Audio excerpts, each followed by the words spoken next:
President. The Senator from Vermont. Thank you. Mr. President, I wanted to touch on a few topics relating to the shutdown, which is now in its 39th day and doing very serious harm for federal workers here in Washington and Vermont and all over this country. And it's a shutdown that should be ended as soon as possible.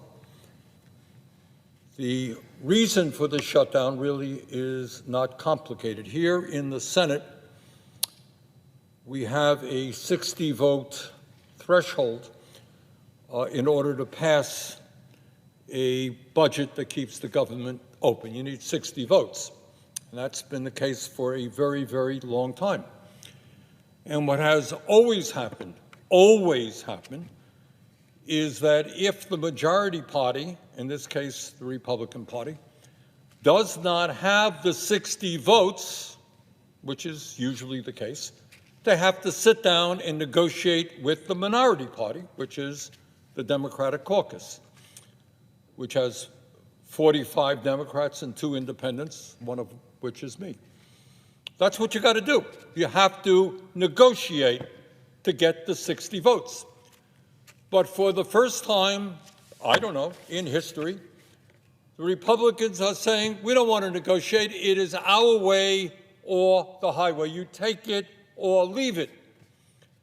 And given what the enormous consequences of what is at stake, appropriately, the Democrats are saying, no, you have to sit down and negotiate. And Republicans are refusing to do that. That is the reason why we are in a shutdown. And to add insult to injury and to tell you how strong the contempt is that the Republican leadership has for the negotiating process, over in the House now, Speaker Johnson has given his members, the House of Representatives, a 6-week paid vacation. They've not been in Washington for 6 weeks. Hundreds and hundreds of thousands of federal employees don't have a paycheck. We're worried about what happens to air traffic. We're seeing flights cut back. Right now, because of Trump not willing to fund SNAP, we're worried that 16 million children in America may go hungry, and the Republicans in the House of Representatives are on a paid vacation. So that is why we are in a shutdown right now. Now, what will the negotiations, when the Republicans finally hear from the American people that it is appropriate for them to do what has always been the case, come and negotiate, what will the negotiations be about? They will be about the health care crisis that this country faces. They will be about the reality that as a result of Trump's big, beautiful bill, 15 million Americans are going to lose the health care that they have because of massive cuts in Medicaid. And, Mr. President, what studies from Yale and the University of Pennsylvania have suggested is that if you throw 15 million people off the Medicaid that they depend upon, some 50,000 of them will die unnecessarily every year. And that is rather unbelievable that in the richest country in the history of the world, we would allow 50,000 low-income and working-class Americans to die unnecessarily. People who have chronic illness, people who are struggling with cancer, with diabetes, with heart disease, with some of the terrible illnesses that are out there. They're now getting treatment. Well, when you lose your health care, you can't get treatment. And when you can't get treatment, you die. And we've got to put that on the table. That is what needs to be negotiated. I say to my Republican friends, do you really want to see 50,000 low-income and working-class Americans die unnecessarily? I don't think you do. Let's negotiate. Let's figure a way out of this thing. But it is not just that 15 million Americans will lose their health insurance. What we are looking at now for over 20 million people in the Affordable Care Act is on average, a doubling of health insurance premiums at a time when health care costs throughout the country are already outrageously high. Mr. President, I come obviously from the state of Vermont, and my neighborhood is northern New England. So I want to talk a little bit about what would happen to northern New England, to Maine, New Hampshire, and Vermont if we did not address this looming crisis. In Maine, some 60,000 people in a small state would be thrown off the health care they have as a result of these massive cuts to Medicaid. In New Hampshire, 46,000 people will lose their health insurance. And in my state of Vermont, some 45,000 people will be thrown off the health care that they have. And by the way, when we talk about throwing 15 million people off of Medicaid, when we talk about doubling premiums for over 20 million, what is the reason that this is happening? Who invented this idea? Who said, you know what? Who woke up one day and said, you know what, it's a great idea that in the wealthiest country in the history of the world, let's throw 15 million people off of health care, double premiums for millions more. Why did they do that? And the answer is in order to give $1 trillion in tax breaks to the 1%.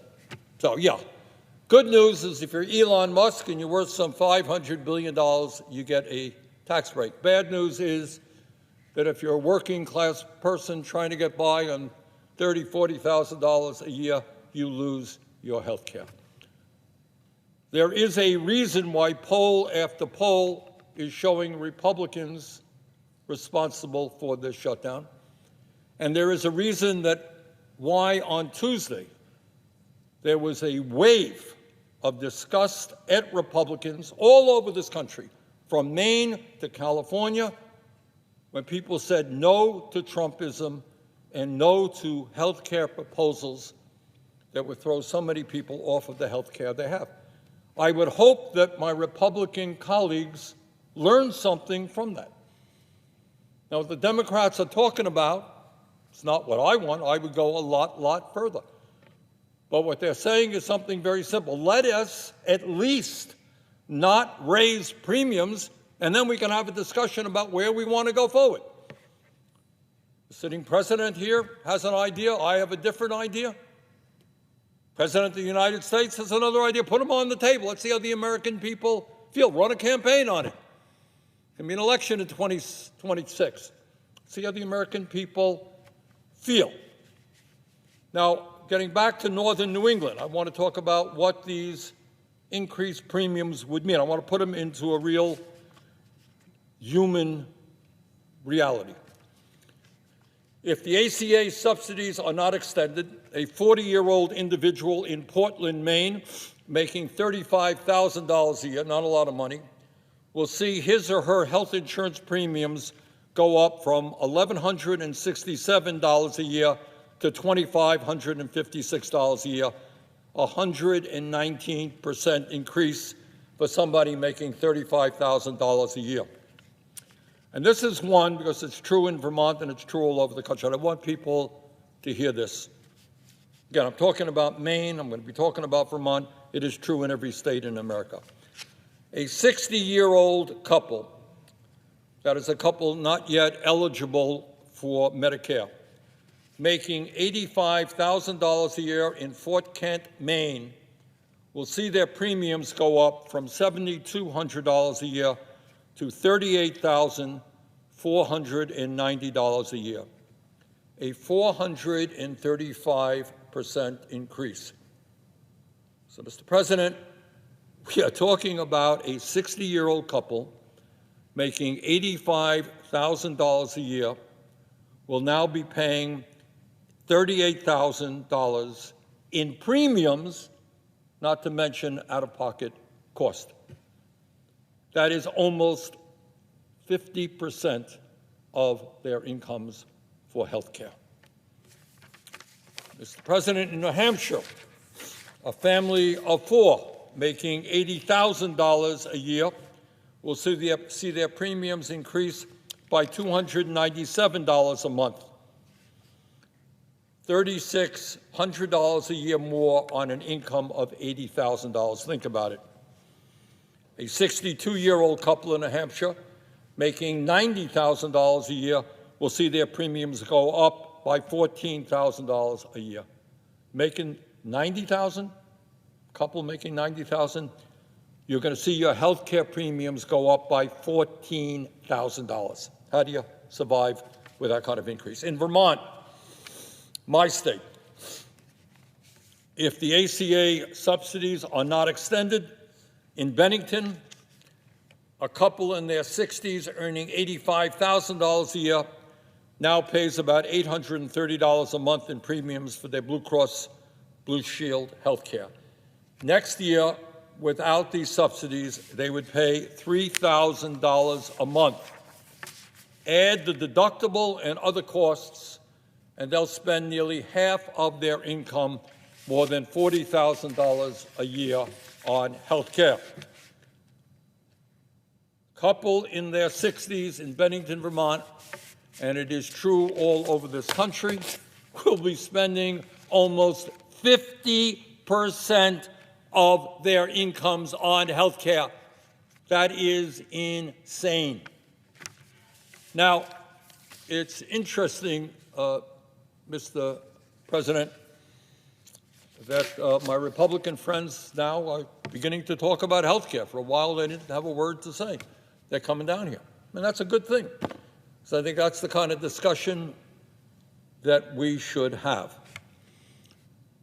But one thing we should know is what we are talking about here is deadly serious. And I know that some of my colleagues, have talked about bringing forward a proposal that would ask the majority leader here in the Senate to bring forth a Democratic proposal to deal with this crisis. And it would be a strong proposal. But unfortunately, that would be a very wasteful and fraudulent gesture. It would mean nothing. Because no matter what happened with that proposal here, and I don't know that it would pass, I suspect some Republicans might vote for it, it wouldn't matter one bit, because unless you have the commitment of the Speaker of the House that he will support it and that the President of the United States will sign it. And we certainly do not have that commitment now. So all it would be is a kind of wasteful gesture. People could feel good. They'd vote for a bill with the full understanding that bill would go nowhere and premiums throughout this country would double. So where do we go from here? Well, short term, we cannot allow millions and millions of people to see an outrageous increase in their premiums when they simply cannot afford it. That would be a disaster. We cannot throw 15 million people off the health insurance they have. But some of my Republican colleagues I hear have come to the floor and they're saying, you know what? These insurance companies are making huge profits. No kidding. Gee, that is something that some of us have been talking about for decades. And so are the drug companies. In fact, the function of the current healthcare system is to do precisely that. What is the function of the American healthcare system? It's to make huge profits for the insurance companies and the drug companies, to pay their CEOs outrageous, really crazy salaries, tens of millions of dollars a year. That's the function of the American healthcare system today. Mr. President, in my own state of Vermont and throughout this country, including Louisiana, I have talked to a whole lot of people.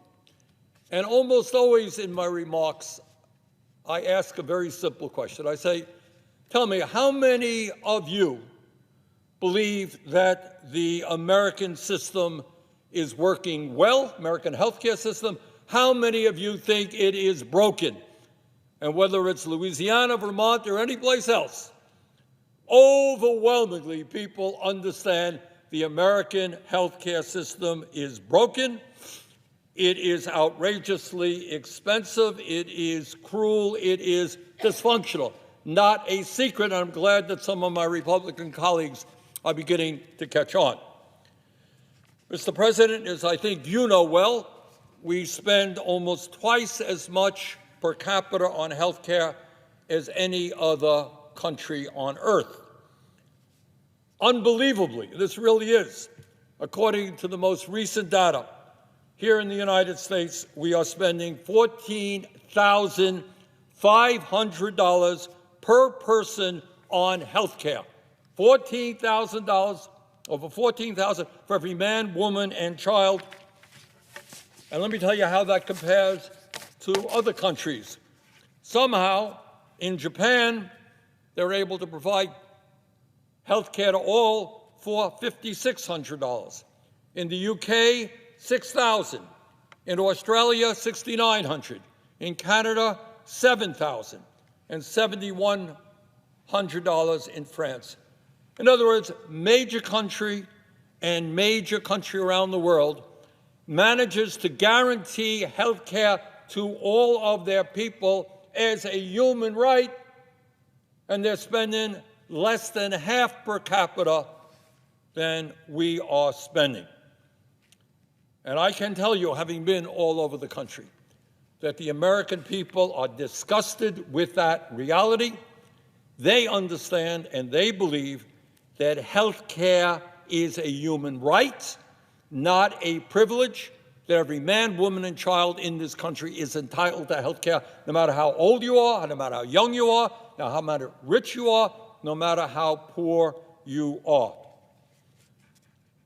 While private insurance companies and big drug companies continue to make outrageous profits, over 85 million Americans are either uninsured or underinsured today before the disastrous attack on health care that Trump is proposing. The result, some 68,000 Americans die each year because they cannot afford to go to a doctor, and more than 500,000 Americans go bankrupt due to medically related debt. How absurd, how horrific is that? In America, under this current absurd healthcare system, 42% of cancer patients deplete their entire life savings within the first 2 years of their diagnosis, while 1 out of every 4 of them declared bankruptcy or lost their homes to foreclosure or eviction in 2022. Think about it. It is bad enough to get cancer. It is beyond horrific to understand that your family is going to be financially ruined as a result. Under the absurd American healthcare system, our life expectancy, how long we live, is shorter than every other major country, despite the fact that we spend twice as much per capita. We live 4 years shorter lives on average than people in other wealthy countries, while the typical working-class person in America lives 7 years, a 7-year shorter life than the wealthy.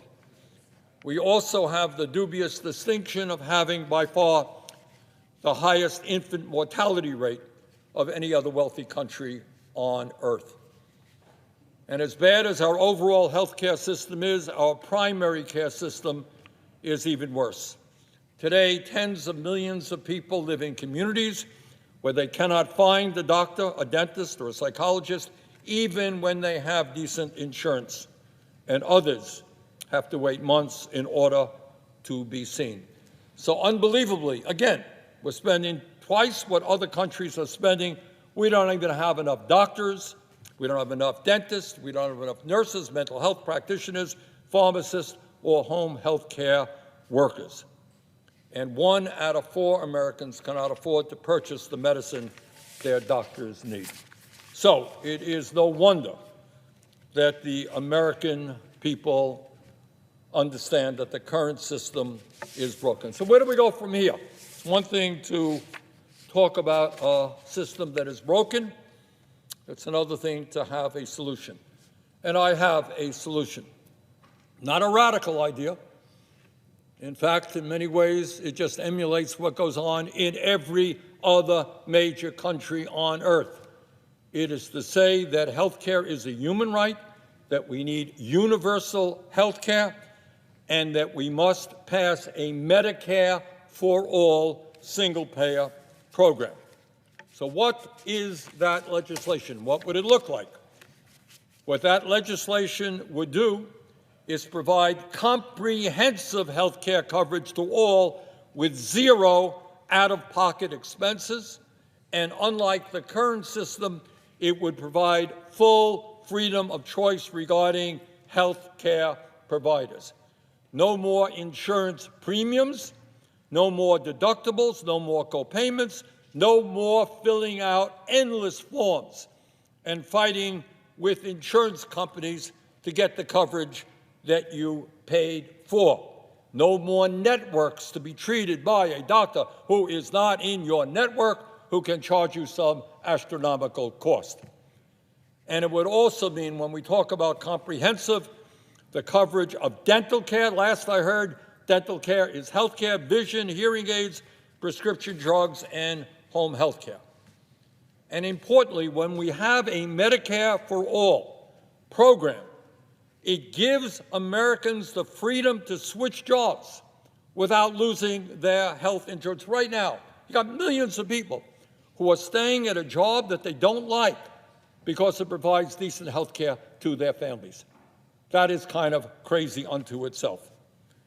And under our legislation, health care becomes a human right guaranteed to all and not a job benefit. If there's a recession and people lose their jobs, they lose their health care because their health care is tied to their jobs. We saw that during the terrible COVID pandemic.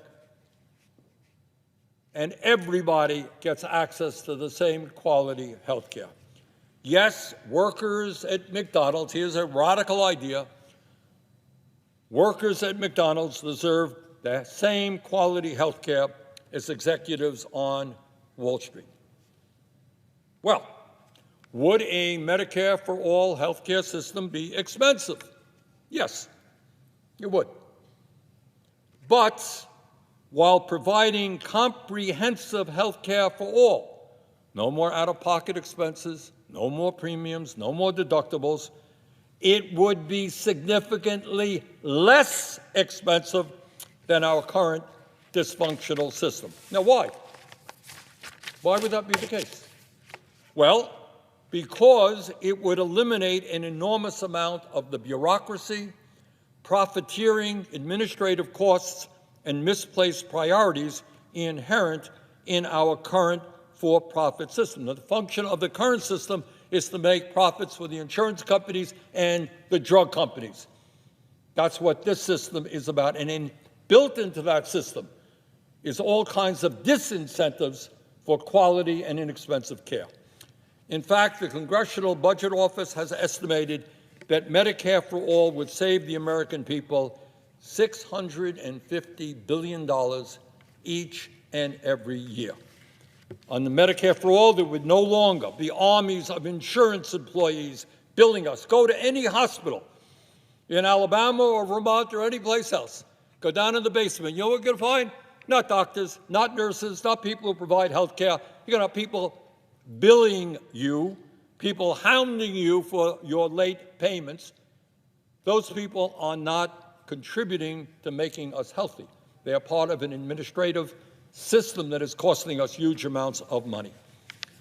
When you have a simple system, health care for all, publicly funded, it not only substantially reduces administrative costs, it would make life a lot easier for patients, doctors, and nurses who would never again have to fight their way through the nightmare of insurance company bureaucracy. So, right now I am glad that my Republican colleagues are finally being forced to actually talk about health care. I am not impressed by some of the ideas that they have brought forth, but at least it's a discussion. So let me propose what I think is the way out of this shutdown. It ain't complicated. Overwhelmingly, people who consider themselves Democrats, consider themselves Republicans, consider themselves independents, do not want to see these ACA subsidies ended. Not complicated. They don't want to see a doubling in their insurance rates. And by the way, if you end these subsidies, it impacts Republican states more than Democratic states. Some people don't want to see it. Is the Affordable Care Act the long-term solution to health care in America? No, it is not. So why don't we do something simple? Why don't we just extend these ACA premiums so we don't double premiums for millions of people? And then why don't we have a discussion about where we go forward on health care? All right? I think that is a common sense solution. So, Madam President, I think I've solved the problem here in the 39th day of the shutdown. Let us have at least a one-year extension. Let's have a debate on health care. Let's involve the American people in health care. Let's put our federal employees back to work with a paycheck. Thank you all. I yield the floor.